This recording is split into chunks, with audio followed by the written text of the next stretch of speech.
Digital destruction can often be a cathartic experience, especially at the end of a particularly fiendish stretch of gameplay, or at the culmination of an intricate and well-worked strategy.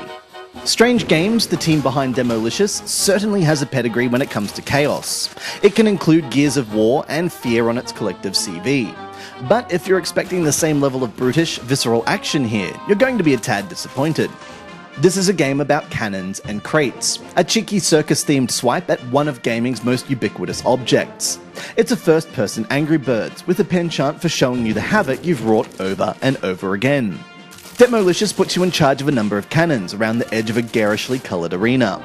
Crates are placed in the centre of the arena, and it's your job to use the limited number of cannonballs you're given on each level to destroy them. You stare down the barrel of the cannon and aim it by dragging your finger around the screen.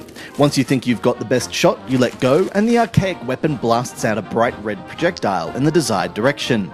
You can zoom by tapping an on-screen icon on the left of the screen and switch between cannons by tapping one on the right.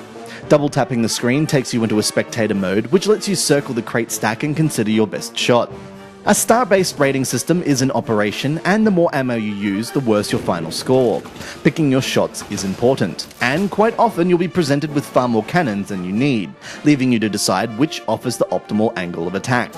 As the game progresses, the crate stacks become more and more fiendish, introducing pillars, rocks, explosives, wheels, and indestructible fences. You'll need to learn to bounce your shots and chain your destruction if you want to succeed. There are 60 levels on offer, split into 3 different stages, with minigames thrown in at the end of each stage to let you accrue more points. The music is suitably bombastic, the physics just right, and the graphics quaint, if a little rough around the edges.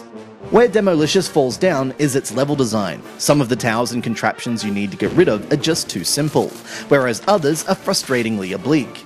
A few get the balance just right, but the game rarely chains together its successes.